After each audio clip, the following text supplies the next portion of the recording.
It was a good restaurant. I've always liked it. I like the atmosphere, the food, and the acoustics. So many restaurants these days use this unfinished look to the ceiling, which kills the acoustics and increases and reflects the noise level to the point where you can't enjoy a quiet conversation over dinner. It was an old house that had been converted into an upscale steakhouse. Separate rooms have been retained, so there are 7 separate dining areas on 2 levels, each accommodating around 6 tables, spaced well apart to provide a pleasing degree of intimacy. It was a great place for a romantic dinner. Unfortunately, I did not enjoy a romantic dinner tonight. I was having dinner with my wife, Sarah. She and I were sitting at a table in one of the dining rooms on the lower level. She moved frantically, rarely looked at me, was nervous and afraid, but I also saw determination. I haven't spoken a word since arriving here, other than what was needed to get me seated and drinks ordered. As I studied the menu, trying to decide between the blackberry fillet and the beef tenderloin tornado with bordelaise sauce, I sipped my single malt on ice and eyed my wife. She was still a physically beautiful woman, smart, successful, and, until recently, a woman I would die for. But I no longer had passion for her. She did not know about the change in my attitude, but I would have ruined her plans for that evening by telling her this news, among others. John? It's me, John Archer Boyle. 49 years old and a fairly successful software executive, married for 28 years to the stranger now sitting across from me. Yes, Sarah? I sighed quietly. I wanted to talk to you about something. Well, this will be a nice change, Sarah. She looked at me with slight indignation, her mouth twisting in irritation. I hoped that my attitude would calm her nerves and make her finally spit out what I knew she wanted. Yes, thank you for your sarcasm, John. It always attracted me to you. Thank you, Sarah, but in this case, I was not being sarcastic. I didn't elaborate. I held her gaze as I took another shot of whiskey until she looked to her left and saw the waiter approaching. I didn't wait for the lady to order first, as usual. Instead, when he arrived at the table, I handed him my menu and ordered the fillet with blackberries and Spanish rice. Sarah, dismayed by my apparent disregard for nobility, quickly scanned her menu before deciding to order a salad. Who orders a salad at an award-winning steakhouse? When the waiter left, Sarah fixed her gaze on me again. John, I've been thinking a lot lately. About you, about me. Well, about us, and I wanted to discuss my thoughts with you. By the grace of God, there is an immeasurable difference between late and too late, I replied. Sorry? Asked Sarah. A day late and $1 less? I sighed. You were always ready to scream in the rain, Sarah. Shout on. You're not very helpful, John. I'm serious. What did you want to talk about, Sarah? Well, there's no easy way to say this. I slowly swirled my glass, brushing off the condensation with my thumb and fingers on either side of the glass as I turned it. Just say what's on your mind. Well, I want to try a period of separation, she stammered. Nothing permanent, John. Just an opportunity for me to explore my thoughts further. I'll get separation. No. She suddenly looked straight at me, shocked. A strand of her blonde hair fell into her face as she lifted her head too quickly to hold it up. Sorry? What does no mean? Parting would be good for us. This will help me fall in love with you again and... Sarah, I don't want you to fall in love with me again. I smiled. Not a smile of love, triumph, or condescension, but a gentle smile. A smile that can be used to make fun of a child passionately arguing about 10 more minutes of play before bed. I have no patience for your attempts to justify your bad behavior, Sarah. You need the separation so you can explore things with my replacement. So what came first? Was it your crush on me or the permission you gave yourself to find my replacement? What the hell are you talking about, John? I did not replace you, and I am not looking for a replacement for you. You have to agree that our marriage has become stale, and I think some time apart will help us figure out how we can fix this and get back to where we were. Yes, Sarah, our marriage has stagnated. In fact, it has stagnated for a long time, And for the last 2 years, I, and only I, have been trying to change this. Unfortunately for us, until recently, there was only one person working on our marriage, but now there are three. Of course, these three are working in different directions. I raised my hand to forestall the objection I anticipated. You replaced me, Sarah. You cheated on me, and now you want me to agree to an agreement where you can explore this relationship further. You want to separate to explore your relationship with Dan, not your relationship with me. I won't let this happen, Sarah. Now she was angry. Twisting a napkin in her hands and looking at me, she quietly hissed. You're wrong. I didn't cheat on you with Dan, and he's not your replacement. Are you saying, Sarah, that you haven't had sex with Dan yet?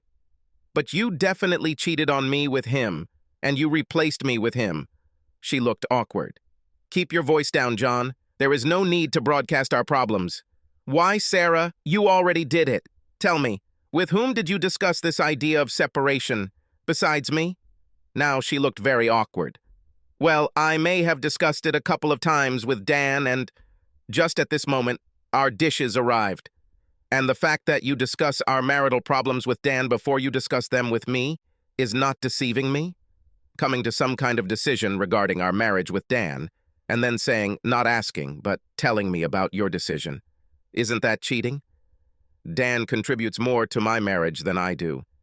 She was silent, seething with rage, while the dishes were placed in front of us. I winked at the young girl, who looked a little awkward herself. Sarah hissed at me again. You talk about it so vilely, John. Dan is my friend, a willing listener and advisor who has been nothing but kind, considerate, and responsive. He's someone I can rely on.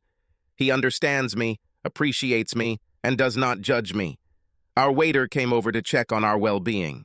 Is this vile, Sarah? You're an adulteress. You insult my intelligence, our marriage and our past, and you have ruined our future. Dan is smarter than a boiled onion and needs to be peeled. I would have thought you would be cheating, not deceiving. Yes, thank you. My dish looks great, I chirped to our waiter, as he patiently waited for me to cut into my fillet and agreed that it was cooked, as I asked. I don't appreciate what you do, John. Sarah clearly felt uncomfortable discussing this so openly. I'm not a liar. I'm not lying, and you're wrong about Dan. In fact, I think you'd like him. He's very similar to you in many ways, John. Well, I'm glad that in your mind, Dan and I are interchangeable, Sarah. You will never know how much it pleases me. I think you're crazy, and for the record, in every way that matters, Dan and I are nothing alike. I don't get involved in other people's marriages to ruin them. I don't indulge other men's wives, and I certainly won't play his games. You cheated on me, Sarah. You come to Dan with your problems and victories. You discuss our personal life with him, seek his advice, company, and communication. Everything that you stopped sharing with me. You are a traitor who has not yet given yourself physically, and you make me sick. I looked at her shocked expression, took a bite of the fillet, and chewed it with pleasure. He put down his fork and took a sip of water. I looked up at Sarah, who was looking at me thoughtfully. Obviously, this news hurt you, John. I didn't mean to hurt you. Is it true? Damn it, Sarah. You're just out of your mind. You knew full well that cheating on me would hurt me, so you kept it a secret. You didn't mean to hurt me? Well, you weren't intentionally trying to keep me from harm either. I pushed my plate away, took out my wallet, and threw $200 on the table. Rising from the table, I drank the rest of the whiskey, looked at Sarah, and said, I won't allow separation, Sarah. I filed for divorce. We divorced. Sarah stubbornly resisted, demanding consultations and ridiculous conditions. She refused to sign divorce papers or bargain in good faith, demanding that I meet with her to discuss our marriage. I refused. I told her that I would talk to her after the divorce was final, and not a second sooner. I wanted to avoid a contentious divorce so we could be civil to our children and grandchildren, but I wanted a divorce, and eventually I got one.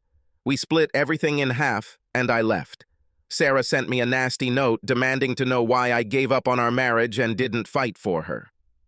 How do you like this level of madness? In response, I sent her a photo of her pleasuring Dan. She kindly sent me this photo herself 3 days after I left the restaurant as revenge. 2 whole days have passed since our date. What restraint! I never heard back from her on this topic. I don't go on dates often. I am no Casanova. And as long as I carry my ashes around from time to time, I prefer my own company or that of my children, grandchildren, and close friends. At first, my children were on Sarah's side. They didn't understand what Sarah had done that was so bad. I felt that I had failed in my role as a father. After explaining my position to them, I asked them that if their spouse clearly stopped loving them and started a relationship with someone else, would they accept it? Would they agree to a separation so that their unfaithful spouse could explore an adulterous relationship without the guilt and inconvenience that a spouse would likely cause? Okay, I couldn't. Sarah gave up any serious attempt to resolve our marital problems, and instead of discussing them with me, she found someone else to confide in, someone else to discuss the future of my marriage with, and that was just not acceptable. Eventually, my children understood and our relationship improved, while their relationship with their mother deteriorated a little. Sarah and I are both less happy and happier at the same time.